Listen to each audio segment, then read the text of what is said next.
Allah Sure Baqara'nın 275. ayetidan 278. ayetlergacha shundoq deydi.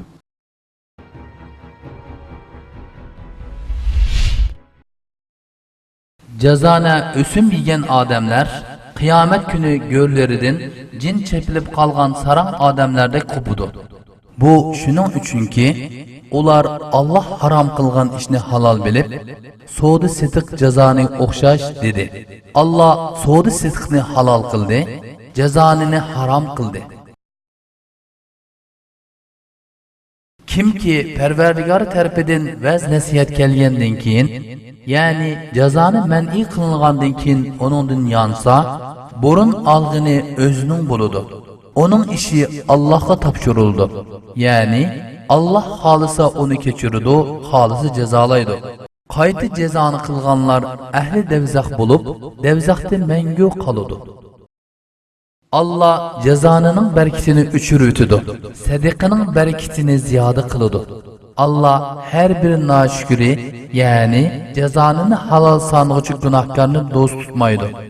Ey iman etkan kişiler, hakiki mümin bolsanlar, Allah'ın emriga muhalefetçilik kılıştın saklanınlar.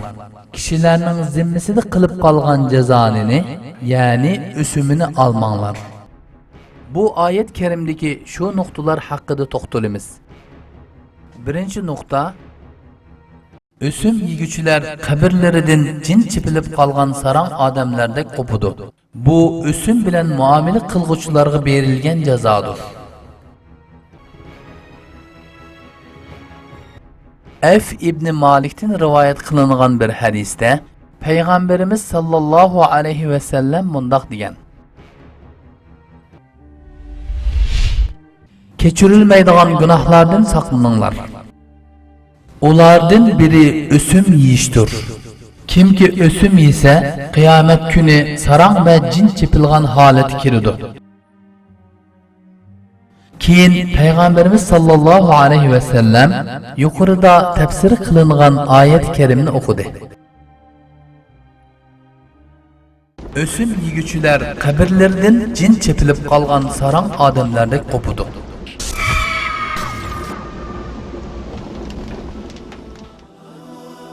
Ey ösüm yiyen kişi, 3 günlük dünya mili üçün kabrangdan şeytan sarang kılıp koygan adamdek kopuşka razı mısın? Sen payda almakçı bolgan azgın mallar emas, muşu dünyanın özü ve onundaki bütün nersiler bununla erzimdi. Dünyada kançılık günün kaldı. Bütün dünya senin bolsumu bir günü ölüm kelip, Emdi çık tışığa demesmi? Nihayet az vakittin keyin dünyanı ve yaxşı körüdüğün bütün mallarını taşlap ketediğanlıqını bilmemsen. Şundak, ösümden erişken mallarını taşlap ketisen, emma onun günahını üstüngü yüklep ketisen.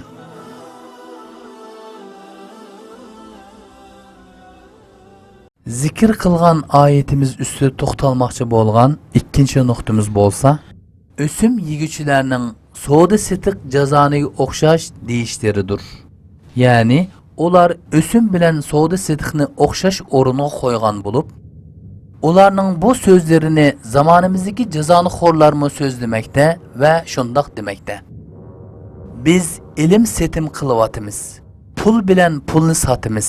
Buning boshqa savdolardan nima farqi bor? Alloh taolo ularning bu so'zlariga qarshi Kur'an-ı Kerim'de şundak deydi. Allah soğuda sıdkını halal kıldı, cezanını haram kıldı.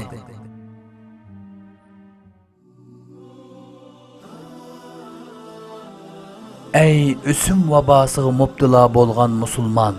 Allah'ın bu sözünü anlap turup, yenila ösümü soğuda sıdkı o'xshash demsen. Bilgin ki ösüm soğuda sıdkı o'xshash emas. Çünkü Allah Üsümni haram, soğuda sıdkını halal kıldı. Allah'ın bir nersini haram kılışı, onundan kaçış üçün yeterlik sebep bulalmamdı.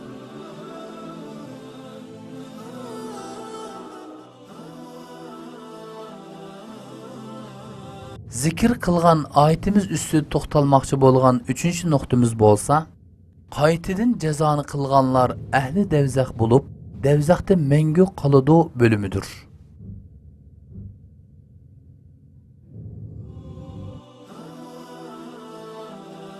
Ey üsümge cesurluk bilen petewatkan insan, körüvatamsen, Rabbin üsüm yigenlerinin akıbetinin cehennem ikenlikini bildiripti ve o yerde mengü kalıdığanlıkını haber kıptı. Bu haber seni korkutmamdı, kalbinge nemi boldi? Rabbimizden korkutuşuğumu perva kılmaydıgan derecede karaydı mı? Ya ki senin perzince cehennemge kiriş, ve o yerde mangu qilish oson ishmi? Agar menga oson keladi deb qarasang, jahannam haqida ishlagan asrimizni ko'rishingni tavsiya qilamiz. Shuni ko'rsanki, jahannam hargizmi sen o'ylagandek oddiy yer emas.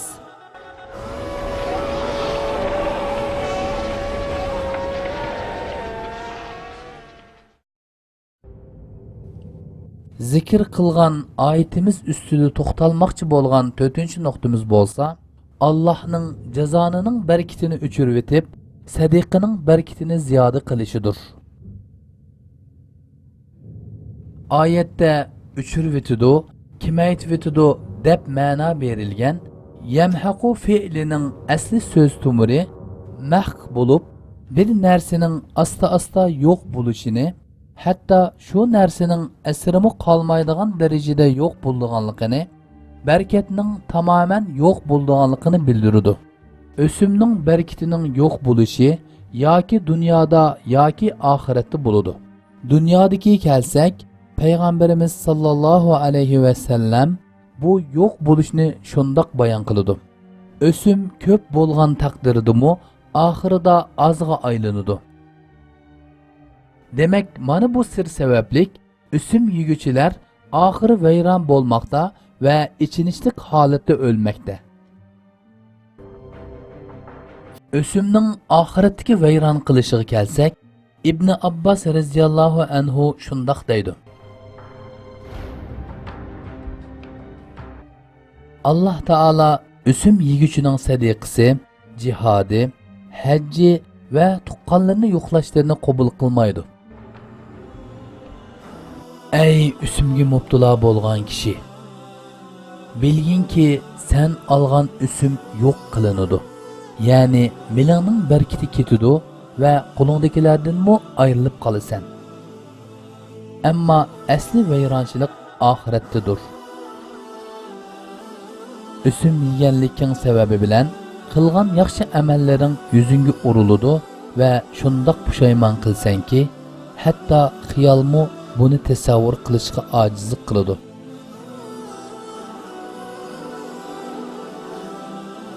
Kelgin aqlingni ishlat, bugun tavba qilgin va har turlik usum muomalaringni bugundan boshlab to'xtatgin.